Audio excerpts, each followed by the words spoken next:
بسم اللہ الرحمن الرحیم۔ ناظرین السلام علیکم، میں ہوں آپ کا میزبان صابر شاکر وفاقی دارالحکومت اسلام آباد سے۔ کچھ تازہ ترین خبریں ہیں اور خبروں کا تعلق پاکستان کی قومی سیاست سے ہے۔ اس وقت پاکستان کی جو قومی سیاست ہے وہ آگ میں لپٹی ہوئی ہے۔ تقریباً 36 گھنٹے ہو گئے ہیں۔ ایک لاٹھی، گولی، آنسو گیس، تشدد بہت زیادہ ایک ملک گیر سطح پہ ہو رہا ہے، اور اس پہ مختلف قسم کے تبصرے ہو رہے ہیں اور مختلف نوعیت کی خبریں آ رہی ہیں۔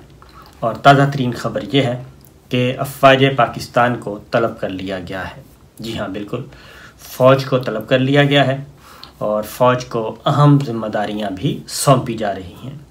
یہ آرٹیکل 245 ہے آئین کا، اس کے تحت یہ سب کچھ کیا گیا ہے، اور یہ پہلی دفعہ نہیں ہوا۔ مسلم لیگ نواز کی پہلے بھی جب حکومت تھی تو مسلم لیگ نواز نے اس وقت بھی افواج پاکستان کو طلب کیا تھا، اور اس میں بظاہر تو اس لیے طلب کیا گیا کہ جناب اس میں لا اینڈ آرڈر کا مسئلہ نہ ہو، اور بظاہر وہ بات نہیں بتائی جاتی، لیکن حقیقت کیا ہے؟ حقیقت یہ ہے کہ اس میں بھی وہی خوب سے باطن ہے کہ کسی بھی طریقے سے افواج پاکستان کو اور عوام کو ایک دوسرے کے آمنے سامنے کھڑا کیا جائے اور تصادم ہو، اور یہ لڑائی جو ہے، جو پولیٹیکل ہے، اس لڑائی کا رخ جو ہے وہ فوج کی طرف کر دیا جائے، اور یہ ہمیشہ باریک واردات جو ہے وہ یہی لوگ کرتے ہیں، اس کے علاوہ کوئی نہیں کرتا۔ پچھلے 3.5 سال میں 3 دفعہ دھرنا بھی ہوا، لانگ مارچ بھی ہوا، پیپلز پارٹی کا بھی، مسلم لیگ نواز کا بھی، پی ڈی ایم کا بھی، تو آئین کے آرٹیکل 245 کو کبھی ایکسرسائز نہیں کیا گیا، بلکہ پولیس کے ذریعے اور رینجرز کے ذریعے حل کرنے کی کوشش کی گئی۔ پچھلا جو ہوا تھا معاملہ، اس وقت بھی فوج کو گھسیٹا گیا تھا، اور کس نے گھسیٹا تھا؟ سابق وزیر اعظم نواز شریف صاحب نے۔ اس کی میں ڈیٹیل آپ کو بتاتا ہوں، اور ذرا تھوڑا سا ڈیٹیلز لے لیں پہلے تو، جو اس وقت گراؤنڈ سچویشن ہے، زمینی حقائق کیا ہیں اور زمین پہ کیا ہو رہا ہے۔ 36 گھنٹے سے زیادہ کا وقت گزر چکا ہے۔ ایک پرامن لانگ مارچ تھا، بالکل اسی طریقے سے جیسے مولانا فضل الرحمان صاحب نے کیا، جیسے پی ڈی ایم نے کیا، جیسے نون لیگ نے کیا، جیسے پیپلز پارٹی نے کیا، اور ملک گیت تھا وہ گجرانوالہ میں بھی ہوا، شیخ پورہ میں بھی ہوا، لاہور ہوا، کراچی ہوا، پشاور ہوا، ملتان ہوا، سکھر ہوا، یعنی تمام سندھ میں، بلوچستان میں، پنجاب میں، خیبر پختونخوا میں، ہر جگہ ہوا۔ اور اس میں تو افواج پاکستان کی لیڈرشپ کو نہ صرف دھمکیاں دی گئیں، بلکہ ان پہ الزامات، سنگین الزامات لگائے گئے، دھمکیاں دی گئیں، گالیاں دی گئیں، یہ تک تھا، اور یہ سب کچھ ہوتا رہا، اور اس کو برداشت بھی کیا گیا، اور ان کے خلاف آج تک، جی ہاں، آج تک کوئی کارروائی نہیں کی گئی۔ یہ ہے ایک المیہ، جو کہ المیہ ہے، المیہ سوچنے کی بات ہے۔ چودھری اعتزاز احسن صاحب جیسے نامور قانون دان وہ کہتے ہیں کہ یہ ہیں لاڈلے، ان کو کچھ نہیں کہا جاتا، اور اگر کسی دوسرے کی زبان سے ایک چھوٹی سی بھی حقیقت نکل آئے تو اس پہ ایک طوفان کھڑا کیا جاتا ہے۔ تو صورتحال یہی ہے اس وقت۔ جو لائک مائنڈڈ ہیں ان کے، وہ سنگین نوعیت کے الزامات عائد کر رہے ہیں ملٹری لیڈرشپ پہ، ملٹری لیڈرشپ پہ بھی کر رہے ہیں، اور خاص طور پہ میں نام لے لیتا ہوں نجم سیٹھی صاحب۔ وہ اس وقت انہوں نے کہا کہ جناب پتہ نہیں کیا کہہ دیا، ہم کہیں گے تو ایک آسمان سر پہ اٹھا لیا جائے گا۔ بہرحال خیر اس وقت سچویشن پہلے آپ کو بتاتا ہوں، جی خبروں کی طرف چلتے ہیں، یہ تو چلتا رہتا ہے سلسلہ۔ اللہ تعالی ہم سب کو اپنے حفظ و امان میں رکھے۔ صورتحال یہ ہے کہ 36 سے زیادہ گھنٹے سڑک پہ، اور بدترین قسم کا پولیس تشدد، بدترین قسم کی شیلنگ بھی وہ کی گئی کہ آنسو گیس کے جو شیل تھے وہ بھی ایکسپائرڈ، اور اس میں خواتین کی بری ترین حالت خواتین کی گئی، بچوں کی گئی، اور سیدھے ہٹ کیا گیا۔ یہ ہے معاملہ، اور اس میں خاص طور پہ پنجاب میں بھی اور سندھ میں بھی یہ بات سمجھ نہیں آ رہی، نہ مسلم لیگ نواز کی لیڈرشپ کو آئے گی اور نہ ہی پیپلز پارٹی کو۔ پیپلز پارٹی تو خیر بہت اچھی طرح سمجھ آ رہی ہے، زرداری صاحب بہت ہی ماسٹر پلیئر ہیں، وہ اپنے ہدف کی طرف آرام سے بڑھ رہے ہیں خاموشی سے، اور ہدف سے دور کون ہو رہا ہے؟ ہدف سے دور ہو رہی ہے مسلم لیگ نواز کی لیڈرشپ اور مسلم لیگ نواز خاص طور پہ یہ ہو رہا ہے۔ تو اس وقت عمران خان صاحب ان کو روکنے کی کوشش کی گئی اور تمام رکاوٹیں دور ہوئیں اور وہ پہنچ گئے اسلام آباد میں داخل اور ڈی چوک کی طرف رواں دواں ہیں، اور ریڈ زون میں بھی ڈی چوک کے پاس ریڈ زون میں ابھی تک کوئی داخل نہیں ہوا، یہ ذات ذہن میں رکھیے گا، ریڈ زون سیل ہے اور ادھر میری اطلاع کے مطابق کسی نے نہیں جانا۔ یہ ایک ڈس انفارمیشن مس انفارمیشن فیک نیوز پھیلائی جاتی ہیں، ادھر کسی نے نہیں جانا۔ ڈی چوک کے اس طرف یعنی کہ جہاں پہ گیٹ لگے ہوئے ہیں بیریئرز ہیں اس کے اس سائڈ پہ بلو ایریا کی طرف سب کچھ، وہاں پہ تقریریں ہوں گی، وہاں پہ کنٹینر آئے گا، وہاں پہ سب کچھ ہوگا، اس سے زیادہ کچھ نہیں ہے۔ سپریم کورٹ آف پاکستان کے فل بینچ نے آرڈر دیا تھا کہ رکاوٹیں ختم کر دی جائیں، گرفتار لوگوں کو رہا کر دیا جائے، ٹرانسپورٹرز بسیں کھول دی جائیں، ٹرانسپورٹرز کو آزاد کیا جائے، اور جو لوگ گرفتار ہیں، جو وکلا ہیں، ان کو بھی رہا کیا جائے، اور اگر کسی پہ مقدمہ ہے تو ہائی کورٹ سے کہا کہ ان کو پریورٹی پہ سنیں۔ یہ ایک پیسفل گارنٹی دی تھی پی ٹی آئی نے بھی، اور یہ سارا کچھ ہو گیا، لیکن اس پہ سپریم کورٹ کے اس حکم پہ عمل نہیں ہوا، بلکہ اس کے بعد شیلنگ زیادہ تیز کر دی گئی، اور اس وقت مسلم لیگ نواز اور ان سے جڑے ہوئے جتنے بھی لوگ ہیں سوشل میڈیا پہ وہ ایک باقاعدہ طور پہ کمپین چلا رہے ہیں، اور یہ سارے کا سارا الزام دے رہے ہیں سپریم کورٹ آف پاکستان کو۔ یعنی 9 اور 10 اپریل کی درمیانی شب سپریم کورٹ اگر آئے تو ہائی کورٹ آئے تو وہ کہتے ہیں بہت اچھا ہوا، اور اگر دن کی روشنی میں وہ ایک آرڈر پاس کر رہے ہیں اور وہ آرڈر ابھی تک سٹینڈ کر رہا ہے، کل پھر ہیئرنگ ہے، تو اس پہ عمل نہیں ہو رہا اور الٹا عدلیہ کو بدنام کرنے کی کوشش کی جا رہی ہے۔ تو یہ ہے وہ بات جو کہ پھر نہ صرف عدلیہ کو بلکہ ملٹری لیڈرشپ کو بھی وہاں پہ بھی کمپین چلائی جا رہی ہے، اور یہ صورتحال اس وقت سنگین ترین ہے۔ بہرحال خان صاحب پہنچ چکے ہیں، اور راولپنڈی اسلام آباد میدان جنگ سارا دن بنا رہا، ملک کے دوسرے حصے بھی بنے رہے، اور اب رواں دواں۔ تو دوسری جانب کیا ہو رہا ہے؟ دوسری جانب یہ ہو رہا ہے کہ عمران خان صاحب کو گرفتار کرنے کے بھی منصوبے بنائے جا رہے ہیں،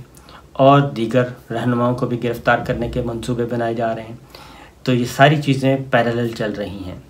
اور رانا ثناءاللہ صاحب نے اپنی victory press conference victory speech بھی کر دی تھی، لیکن اس کے بعد پتہ چلا کہ نہیں جناب وہ تو کچھ بھی نہیں ہے، اور اب اے آر وائی کو پرانے نمبروں پہ بحال کرنے کی بات کی گئی۔ ابھی بھی قدغنیں لگائی جا رہی ہیں میڈیا پہ پیمرا کے ذریعے بہت زیادہ، اور لوگوں کو دبایا جا رہا ہے، اور میں یہ کہوں گا کہ لوگوں کو دبانے کا کوئی فائدہ نہیں ہے، اور نیریٹو کاؤنٹر نیریٹو سب کچھ آنا چاہیے۔ کسی بھی انسان کو اتنا دبائیے کہ جتنا وہ برداشت کر لے، اس سے زیادہ دبائیں گے تو وہ کہتے ہیں لکڑی بھی زیادہ دبائیں تو لکڑی بھی ٹوٹ جاتی ہے۔ تو اس طرح کے کام نہیں کرنے چاہیے۔ جو ہو رہا ہے وہ سب کو نظر آ رہا ہے، اور انتقامی کارروائیاں شدید ترین ہو رہی ہیں۔ اس میں تمام تر کوششوں کے باوجود ان کا خیال تھا یہ ممی ڈیڈی گروپ ہے، ان کو سمجھ نہیں آ رہی کہ یہ ممی ڈیڈی گروپ نہیں ہے، یہ پی ٹی آئی کا لوگوں نے اب اس کو پی ٹی آئی کا مسئلہ نہیں سمجھا۔ یہ اس وقت لوگ سمجھ رہے ہیں یہ قومی کاز ہے، قومی کاز، قومی مقصد ہے، یہ پاکستان کا مسئلہ ہے، یہ سمجھ رہے ہیں۔ آپ ٹرائی ٹو انڈرسٹینڈ میرے عزیز ہم وطنوں، سمجھنے کی کوشش کریں۔ اور اے آر وائی کو آپ نے بند کیا، اے آر وائی کی ویورشپ کیا ہے؟ 65% ویورشپ اے آر وائی پہ تھی۔ یہ ایک ریفرینڈم ہے، اور بند کرنے کے باوجود، نمبر تبدیل کرنے کے باوجود،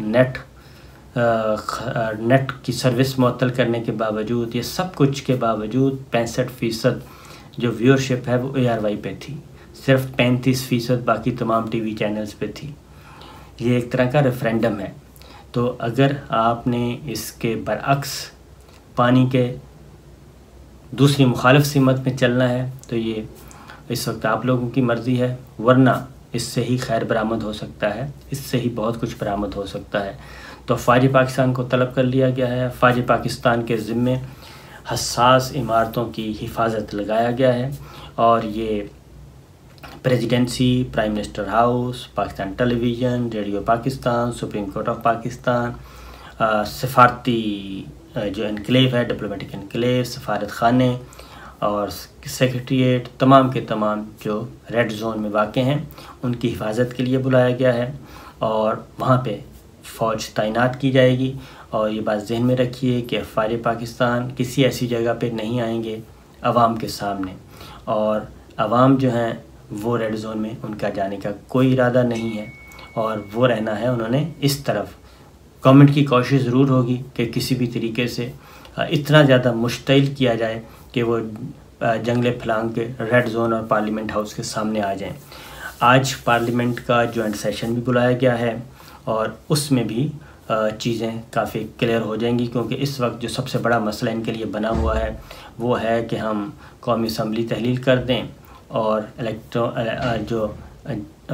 اوورسیز پاکستانیز کو جو ووٹ دینے کا حق ہے وہ بھی واپس نہ ہو، وہ قانون بھی نہ بدلیں تو ہمارا تو تختہ ہو جائے گا۔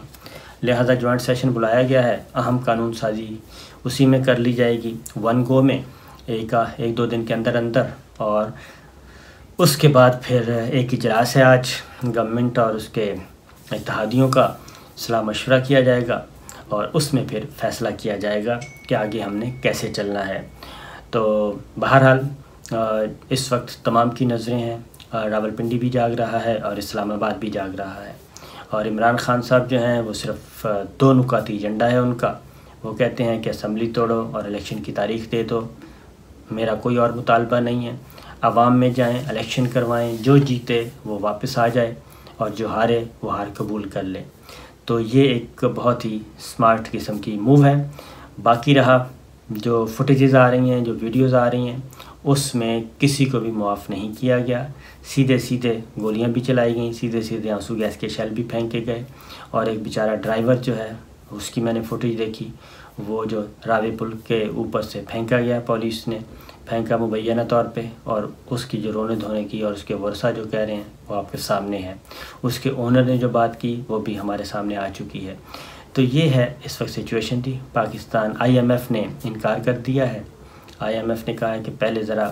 جو کمٹمنٹس ہیں وہ پوری کریں، پیٹرولیم پرائسز جو ہیں وہ بڑھائیں، ٹیکسیشن کا سسٹم صحیح کریں، اور سبسڈیز وغیرہ ختم کریں، اس کے بعد پھر ہم بات کریں گے۔ آئی ایم ایف کی طرف سے بھی جواب ہو گیا ہے۔ سعودی عرب کی طرف سے ایک اچھی ہوا آئی ہے، انہوں نے اپنے جو $3 ارب ہے اس کی جو واپسی ہے وہ مؤخر کر دی ہے، اس میں وہ توسیع کر رہے ہیں۔ جو برادر ملک ہیں جو ہر مشکل وقت میں پاکستان کا ساتھ دیتے ہیں وہ ابھی بھی موجود ہیں، اور جنہوں نے لالی پاپ دیا، جن کی کہنے پہ یہ سارا کچھ ہوا اور جو ایک سارا سلسلہ چل رہا تھا، وہ ابھی تک لالی پاپ ہی دے رہے ہیں، اور انہوں نے ابھی تک کوئی پازیٹیو رسپانس، کوئی ریلیف نہیں دیا۔ اس لیے کہتے ہیں جناب یہ ایک بہت بڑا کھیل کھیلا گیا ہے پاکستان کے ساتھ، ہم ٹریپ ہوئے ہیں اور بڑے برے طریقے سے ٹریپ ہوئے ہیں، اور اگر اس وقت ڈسکشن کی جاتی، فروٹفل ڈسکشن، تو اس ٹریپ سے بچا جا سکتا تھا، لیکن ایسا ہوا نہیں ہے۔ بہرحال دعا کرنی چاہیے، اور یہ بات ذہن میں رکھیے گا کہ مسلم لیگ نواز، خاص طور پہ میں اس کی بات کروں گا، وہ چاہیں گے کہ بھلے کچھ بھی ہو، آگ لگ جائے، ماشاء اللہ لگ جائے، لیکن الیکشن نہ ہو اس سٹیج پہ۔ تو اس لیے جناب یہ ہماری ملٹری لیڈرشپ کا بھی امتحان ہے، ہمارے پولیٹیکل پلیئرز کا بھی امتحان ہے کہ وہ ایسے کسی ٹریپ میں مت آئیں اور سموتھلی الیکشن کی طرف جائیں، اور الیکشن کے علاوہ کوئی اور آپشن کی طرف مت جائیں، تصادم سے بچیں، کیونکہ ورنہ تصادم کا فائدہ پھر کسی اور کو ہوگا۔ تو میں ایک بار پھر یہی کہوں گا کہ جناب کاؤنٹر اور نیریٹو اور کاؤنٹر نیریٹو کو لینا چاہیے، سننا چاہیے، دلیل کے ساتھ بات کریں، اور باقی چیزیں انشاءاللہ اگلی کسی ویڈیو میں بتاؤں گا۔ اجازت دیجیے، اللہ حافظ۔